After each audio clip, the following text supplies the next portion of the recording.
Nanti kalau saya bertanya sama kamu, kamu meninggal di tempat kamu. Tolong tunjukkan di mana perintah Bapa Elohim kepada Yesus agar dia mati disalib demi dosa-dosa orang bersalah. Ada? Sampai dia harus Anda tuduh taat. Kenapa Kristus dibangkitkan? Kenapa Yesus dibangkitkan? Karena dia menyelesaikan tugasnya dengan benar. Halo warga sekuler sekalian. Guys, kalian pernah bertanya nggak? Siapa apologet pertama di dunia? Apakah apologet pertama itu dari umat Muslim atau umat Kristen? Kapan apologet umat Kristen dan umat Muslim itu berdebat pertama kali? Apakah mereka berdebat seperti di TikTok, saling ngejek satu sama lain gitu? Apakah mereka berdebat itu saling menyesatkan satu sama lain gitu? Apakah perdebatan mereka itu masuk akal atau tidak? Apa yang mereka perdebatkan pertama kali? Jadi di video ini saya akan bongkar sampai ke akar-akarnya. Saya tidak berpihak pada siapapun, saya tidak berpihak pada Muslim dan Kristen. Saya benar-benar netral. Jadi guys, ternyata dari dulu umat Muslim dan Kristen itu sudah sering berdebat. Ya, terutama dalam dunia apologet gitu ya. Apologet pertama itu bernama Kuadran ya. Koreksi kalau salah ya, Kuadran dari umat Kristen. Apa yang dibela oleh apologet pertama di dunia? Yang dibela itu adalah keimanan Kristen dari kritikan orang-orang Romawi. Ternyata zaman dulu orang-orang Romawi itu menganggap bahwa orang Kristen itu ateis, sesat gitu ya, menyembah berhala dan sebagainya. Pokoknya dikata-katain gitu ya, dianggap bukan agama yang baik ya. Orang Kristen zaman dulu seperti itu guys ya. Ternyata mereka sering dikucilkan gitu ya, sering dihianati gitu ya, direndahkan ya. Bahkan ketika mereka minum anggur ya, atau darah Yesus ya, itu dianggap sangat-sangat tidak bermoral gitu ya. Itu zaman dulu ya, zaman dulu banget ya, dianggap tidak bermoral oleh orang-orang Romawi ya. Tapi zaman sekarang orang Roma itu kan sudah mayoritas beragama Kristen ya. Jadi ini ada semacam perdebatan gitu ya. Kenapa gitu ya? Ini kan ada semacam keanehan. Kok bisa negara yang membenci Kristen tapi jadi mayoritas Kristen? Nah, ini ya yang menarik dari pembahasan ini. Jadi guys, ternyata umat Kristen walaupun dikritik, disclaimer saya tidak berpihak pada Kristen di sini ya, walaupun dikritik zaman dulu, mereka itu tidak sedikit-sedikit pengen ngegantung orang, ngebunuh orang, enggak. Mereka legowo gitu ya, mereka menjelaskan ya. Jadi yang pertama kali menjelaskan itu atau yang membela itu, apologi itu kan pembelaan ya. Definisi daripada apologi itu pembelaan gitu. Walaupun yang dibela itu donasi ya kan.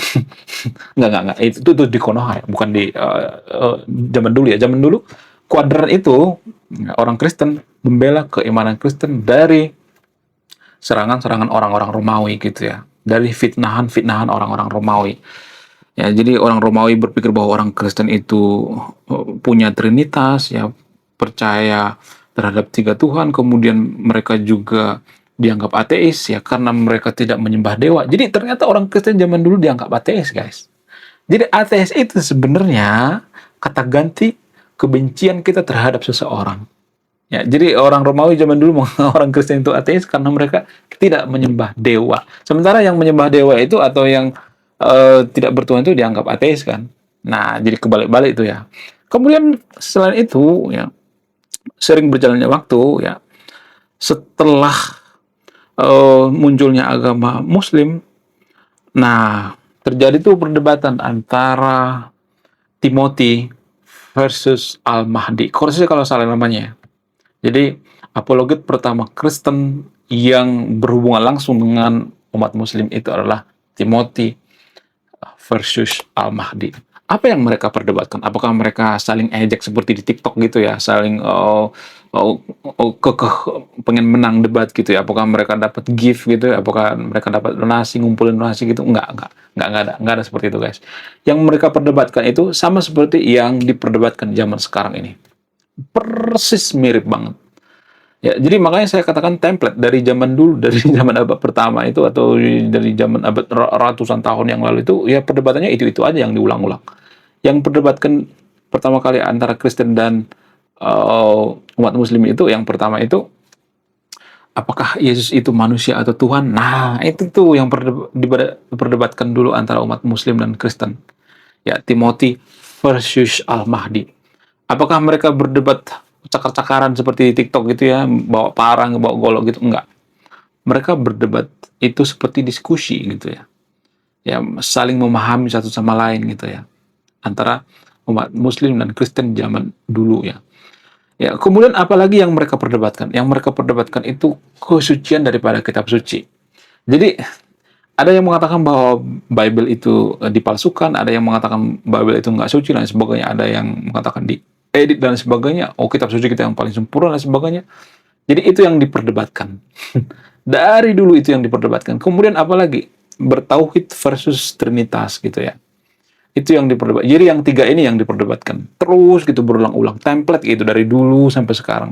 Ya, baik agama Kristen maupun agama Islam. Itu terus yang diperdebatkan ya. Siang hari, malam hari mereka memperdebatkan itu. Nah, yang jadi pertanyaan. Kalau kita sebagai apologet, apakah bisa membela diri? Boleh. Tapi permasalahannya di Konoha itu sebenarnya apa yang dibela gitu? Kan sudah ada negara kan? Sudah ada hukumnya kan? Ada undang-undangnya. Yang membela agama itu ya negara gitu, undang-undang gitu. Kita tidak bisa membela agama menurut saya pribadi ya. Ini logical fallacy ya kalau di zaman sekarang ya. Boleh-boleh aja kita jadi apologet, tapi kalau saya perhatikan konsep zaman dulu, zaman sekarang beda. Zaman dulu agama itu tidak dilindungi undang-undang. Zaman sekarang kan sudah dilindungi kan. Jadi sudah ada pembelaan gitu. Jadi buat apa lagi sekarang apologet? Ya, apakah tujuannya itu untuk donasi? Saya tidak menyangkal itu ya, disclaimer on ya. Boleh-boleh aja ya kalau tujuan donasi ya. Tapi gini guys ya, kita mulai dari pembahasan umat Kristen dan umat Muslim, apakah Yesus itu Tuhan atau tidak. Jadi berkali-kali saya mengatakan, dari sudut pandang ilmiah, apakah Yesus itu bisa buktikan secara ilmiah sebagai Tuhan atau tidak? Kita tidak bisa menarik masalah ini ke ranah ilmiah. Harus di ranah keyakinan. Harus bisa dibedain ya. Jangan pernah menarik-narik perdebatan ini atau menyeret-nyeret perdebatan ini ke ranah ilmiah. Yesus itu Tuhan atau manusia itu di ranah keyakinan ya. Artinya gini, kalau orang Kristen itu yakin bahwa Tuhan itu berubah jadi manusia seperti Yesus, itu ranah keyakinan. Apakah kita bisa memperdebatkan keyakinan orang lain? Gak bisa. Namanya keyakinan ya kan. Apa sih definisi keyakinan? Definisi keyakinan itu kita mempercayai suatu hal itu benar walaupun tidak terbukti secara langsung. Itu definisi keyakinan. Kita tidak bisa memperdebatkan itu. Ya.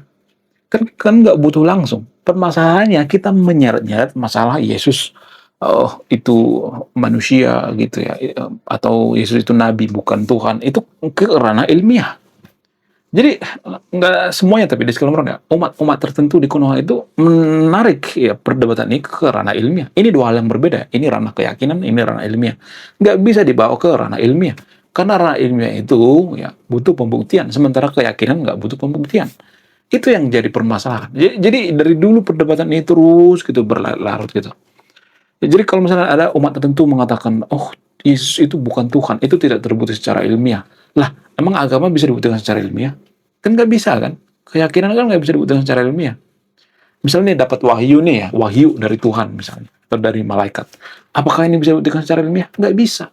Ilmiah itu apa sih definisinya? Bisa teruji. Apakah bisa diuji gitu? Kan nggak bisa diuji, nggak ada yang menyaksikan juga gitu. Ya, jadi makanya agama itu disebut dengan keyakinan, karena nggak butuh bukti.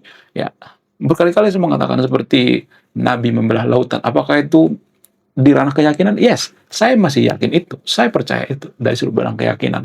Tapi dari sudut pandang ilmiah, ini nggak bisa dibuktikan secara ilmiah. Kalau misalnya mengatakan, oh ada saksinya, ada sejarahnya, apakah itu bisa diulang lagi gitu? Apakah itu bisa dibuktikan secara ilmiah? Apakah ada data yang ilmiah? Coba bantah pakai data yang ilmiah. Jadi perdebatan semacam ini ya, seperti perdebatan kusir dari dulu gitu ya. Menganggap bahwa agama gue yang paling rasional, paling masuk akal. Jadi kita memperdebatkan Yesus itu Tuhan atau manusia karena kita tidak mengerti definisi keyakinan, nggak mengerti definisi ilmiah, nggak mengerti definisi rasional gitu. Ya, jadi clear ya masalah apakah Yesus itu Tuhan atau tidak itu dari sudut pandang mereka gitu. Sama seperti agama Hindu misalnya. Kalau Hindu menganggap bahwa Tuhan mereka itu banyak misalnya, dewa mereka banyak, apakah itu bisa diperdebatkan? Nggak bisa. Masa kita mengatakan ya, Tuhan kalian itu harus satu? Nggak bisa.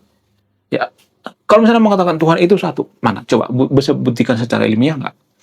Apa itu ranah keyakinan? Itu ranah keyakinan. keyakinan itu nggak bisa buktikan secara ilmiah, nggak usah. Ngapain? Kan definisi daripada keyakinan itu, kita tidak butuh pembuktian secara langsung. Itu kan definisi daripada belief atau keyakinan gitu. Jadi kembali lagi ke definisi ya ilmiah atau keyakinan itu sendiri gitu ya.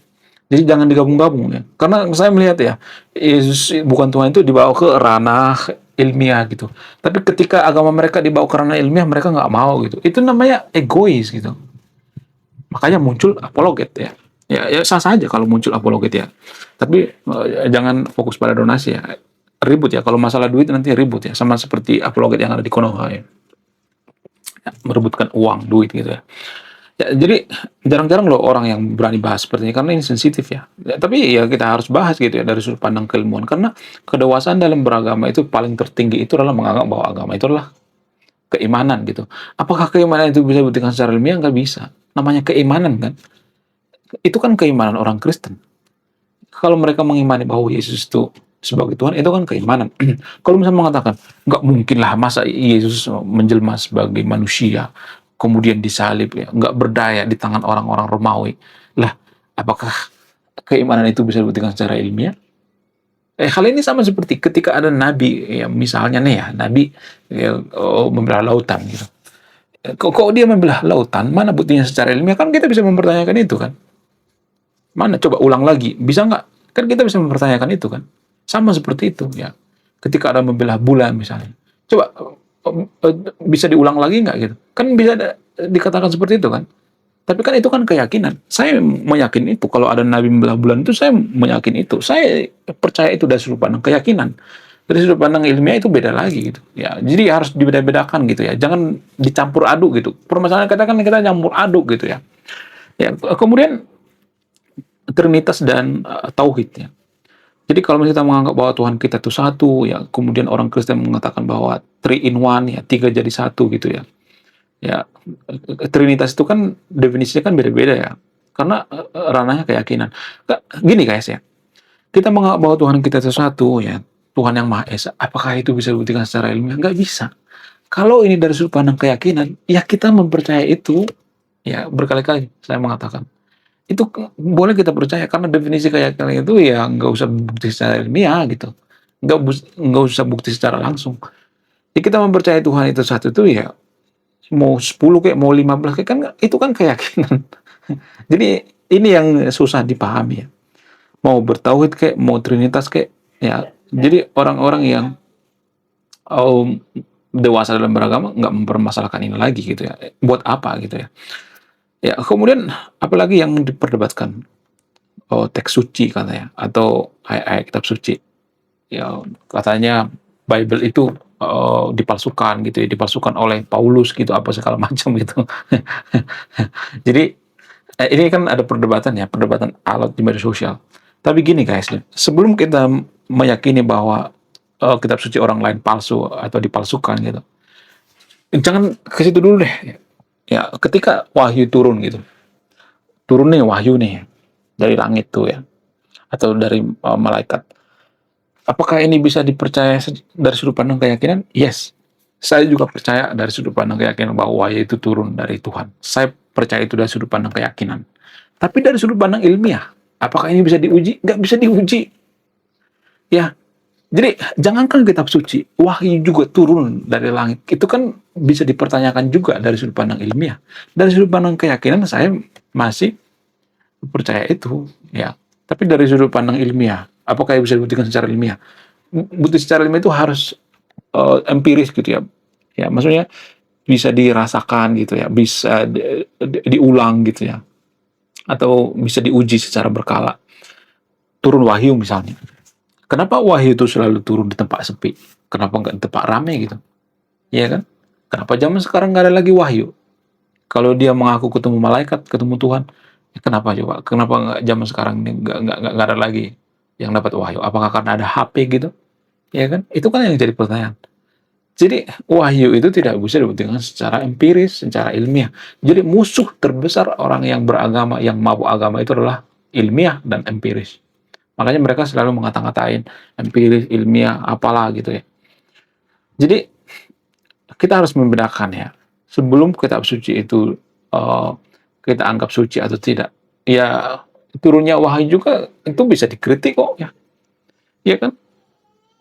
Kita bisa mengkritik kok. Ya, jadi jangan menganggap bahwa agama kita paling benar, agama kita paling suci, ya kitab suci kita paling benar, kitab suci kita paling asli ya. Wahyu juga kan harus dipertanyakan gitu. Ya itu dari sudut pandang ilmiah gitu. Dari sudut pandang keimanan nggak usah dipertanyakan. Namanya keimanan itu kan ya udah ya amini aja gitu ya. Nggak usah banyak tanya gitu. Keimanan itu nggak bisa ditakar gitu, nggak bisa dibuktikan secara ilmiah. Jadi kita harus membeda-bedakan gitu ya. Kenapa wahyu itu selalu muncul di tempat sepi gitu ya, di gunung ya, di tempat sepi, nggak pernah di pasar gitu. Harusnya kan harus ada banyak orang yang menyaksikan gitu. Kalau itu kebenaran ya harusnya di tempat ramai gitu. Harusnya kan kalau berpikir rasional kan seperti itu. Tapi kan kita kan dalam beragama nggak dididik untuk berpikir rasional kan. Ya, jadi kita harus membeda-bedakan gitu ya. Ya, disclaimer, saya tidak mengajak yang nonton video untuk tidak beragama, disclaimer, saya mengajak yang nonton video untuk berpikir waras gitu, karena biar selesai masalah ini gitu ya. Jadi kita menganggap bahwa agama lain itu adalah dongeng gitu ya, agama kita bukan dongeng. Ya agama lain juga menganggap seperti itu ya, diam-diam mereka juga menganggap seperti itu. Kayaknya agama orang lain ini dongeng. jadi jangan seperti itu guys ya, itu debat kusir namanya. Ya, jadi kita harus memahami bahwa semua agama itu adalah keyakinan. Ya, ada 4.000 agama di dunia ini, nggak ada satupun yang bisa menunjukkan surga itu di mana. Nggak bisa Sherlock. Itu namanya keyakinan. Apakah saya percaya dengan surga? Saya percaya dengan surga dari sudut pandang keyakinan, tapi dari sudut pandang ilmiah, itu tidak bisa dibuktikan secara ilmiah. Ya, menurut kalian gimana? Coba tulis kolom komentar ya. Ya, silakan bantah dari sudut pandang ilmiah. Ya, lagi-lagi kita bicara dari sudut pandang ilmiah, bukan dari sudut pandang perasaan. Ya, coba ini ya, kita bahas dari sudut pandang yang paling rasional, jangan ada kebencian gitu ya. Menurut kalian gimana? Coba tulis kolom komentar ya. Saya tidak akan berpihak pada Anda yang menyimpulkan. Oke guys, sekian video ini. Terima kasih sudah memahami. Saya kaum intelektual, salam rasional.